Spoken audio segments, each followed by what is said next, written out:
rasulillahi ajma'in. Qala Allah Ta'ala, Bismillahirrahmanirrahim. Yarfa'illahu alladhina amanu minkum walladhina utul ilma darajat. Wa qala an-nabiy sallallahu alaihi wasallam, talabul ilmi fariidatun ala kulli muslimin wa muslimatin. Shadaqallahul aliyyil azim. Saudara-saudaraku sekalian, sahabat-sahabatku, rekan-rekanku sekalian yang dirahmati Allah Subhanahu wa taala.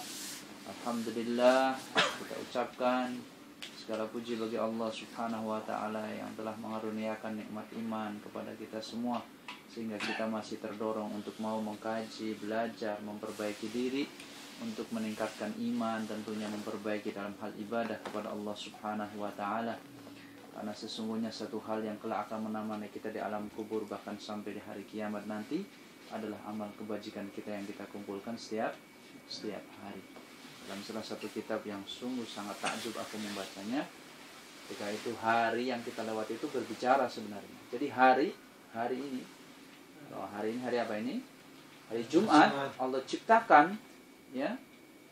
Pada tanggal berapa, bulan berapa, itu Allah ciptakan hari Jumat ya. Hari Jumat itu kalau mau berpisah sama kita, dia bilang sama kita, ya Abdullah, innani qad tarakabtu ilaika wa ana usyahid yaumaka insyaallah liqa'illah. Kata hari Jumat itu ngomong setiap mau berpisah sama kita, wahai hamba Allah, aku telah menemanimu dalam satu harian penuh. Catatan atas seluruh amalmu sudah aku rekam, nanti akan aku saksikan di hadapan Allah Subhanahu wa taala. Jadi hari-hari kita itu nanti akan menjadi saksi buat kita semua. Makanya teman-teman sekalian, manfaatkan waktu kita ya. Kita beristighfar berapa kali? Rasulullah lebih daripada 70 lebih Rasulullah, karena setiap jumlahnya istighfar. Ya, kita berapa kali berkalimatut thayyibah sebelum kerja, di tengah-tengah kerja, ketika kita ngopi, berapa kali kita istighfar. Atau jangan-jangan kita terlalu banyak berbicara tentang dunia ya, sehingga kita maaf saja hati kita kering, kerontang, cepat frustasi, cepat ambil keputusan yang tidak tidak memakai alur agama yang dianjurkan Allah Subhanahu wa taala. Untuk itu teman-teman sekalian, manfaatkan hari kita untuk selalu beribadah kepada Allah Subhanahu wa taala. Sebenarnya mudah saja. Seluruh kebutuhan dunia itu kalau kita dekat dengan Allah akan dimudahkan sekali. Ya, akan dimudahkan segalanya. Mungkin karena taraf kita belum kuat imannya, artinya belum menanamkan dalam pribadi kita kepercayaan yang penuh kepada Allah. Lagi-lagi belum dilatih hati kita, pikiran kita, sehingga betul-betul kita terlalu tertatih ya. Terlalu capek mengejar-ngejar dunia yang kita inginkan. Baik teman-teman sekalian dirahmati Allah, kita lanjutkan fikih kita.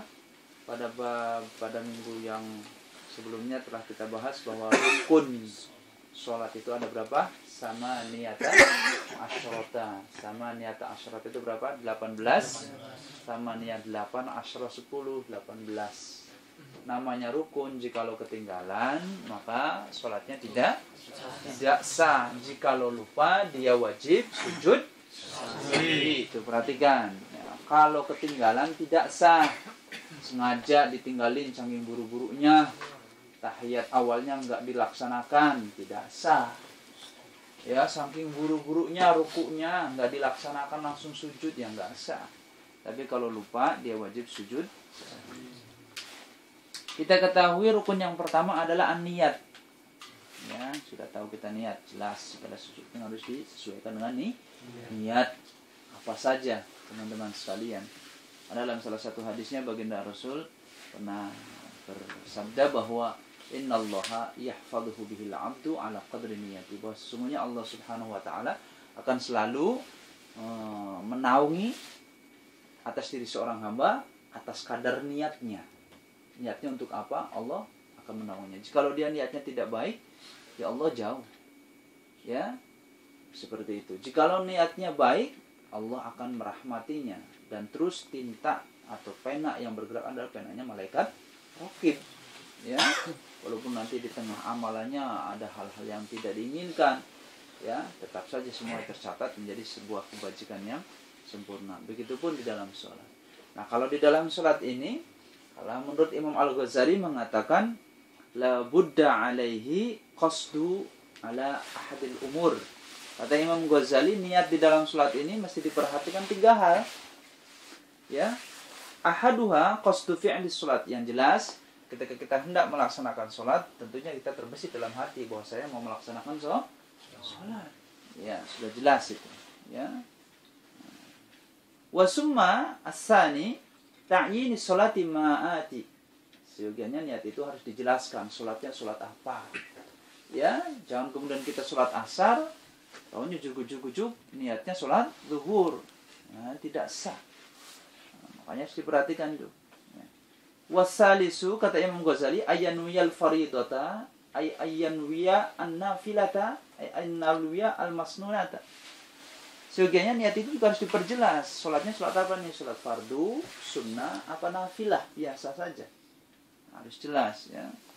Karena ketika kita sholat, jangan kemudian baru takbir kita baru ingat, oh iya sholat sunnah ya. Padahal kita lagi sholat. Sering kan kita seperti itu? Karena saya juga pernah ngalamin seperti itu. Cukup. Saya sholat apa ini ya? Gitu kan? Ya, seperti itu. Jadi harus diperhatikan 3 hal itu tadi. Ya. Biar betul-betul niat itu terkonsentrasi. Di antaranya mestinya kita terlatih, artinya dilatih untuk membaca beberapa anjuran dari para ulama, ya, seperti untuk meneguhkan iman, meneguhkan hati supaya lurus ketika hendak melaksanakan sholat. Baca doa Allahumma ya muqallibal qulub tsabbit qalbi ala dinik, gitu ya. Wa nas'aluka qalban khashi'an bi fadlika ya karim, kan gitu doanya yang pernah saya ajarkan itu. Ya, wa nas'aluka qalban khashi'an bi fadlika ya karim.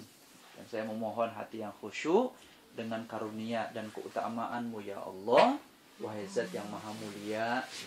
Wa nas'aluka qalban khashi'an bi fadlika ya karim. Selebihnya mau baca qul a'udzu birabbin nas enggak apa-apa. Ya. Mau baca doanya baginda Rasul enggak apa-apa. A'udzu billahi minasyaitonir rajim. Ya. Bismillahirrahmanirrahim. Wa na'udzubika minasyayatini ay yahzurun. Yang jelas untuk menghadapkan hati ketika kita hendak melaksanakan sholat. Baca doa-doa sebelumnya, jangan terkecuali kita masbuk, ya, karena masbuk harus mengikuti gerakan imam, langsung takbir, kemudian ikuti gerakan jamaah yang sedang berlangsung. Jika ruku ya langsung ruku, ya. Seperti itu. Itu di antara niat. Wasumma as-sani, yang kedua, rukun yang kedua, al-qiyamu ma'al qudrah, ya, berdiri. Jika mampu, ya, jelas. Ya, kalau sehat bugar nggak mau berdiri, ya sholatnya nggak sah. Karena anahul qudrah, qudrah itu mampu artinya. Nah, al-qudratu, iya. Dalilnya, ya, adalah salah satu hadis yang diriwayatkan oleh Umar ibnu Husain radhiyallahu anhu, kanat bi bawasiru, ya, bahwa sesungguhnya Umar ibnu Husain ini punya penyakit wasir. Tahu wasir? Ambeien, bawasir, bahasa Arabnya bawasir. Ya, saya ini punya penyakit bawasir, punya penyakit wasir yang duduk aja kayak sulit bener ya, mau punya ambeien, ya. Fasa'altu Rasulullah, aku bertanya kepada baginda Rasul anis sholati, tentang sholatku. Faqala sholli qa'iman, berdiri kamu sholatnya. Fa'illam tastati, kalau kamu tidak bisa berdiri, faqa'idan, maka duduk, nggak apa-apa kata Nabi. Fa'illam tastati, jikalau kamu nggak bisa duduk juga, fa'alai jambin, maka dengan terbaring pun tidak apa-apa. Ya. Dalam hadis yang lain, fa'illam tastasi bil isyarati, kalau tidak bisa, duduk juga nggak bisa, berbaring juga nggak bisa, udah tinggal suara juga habis, ya, tinggal mata doang bisa kedap-kedip, ya udah bil isyarah, dengan isyarah. Bagaimana caranya? Anaknya, orang-orang terdekatnya mesti membimbingnya. Ketika Allahu Akbar, pejamkan mata. Ketika Allahu Akbar, gitu, ya. Jadi khusus Allahu Akbar saja. Ya, doanya tentunya di dalam hatinya. Itu seperti itu dalilnya, ya.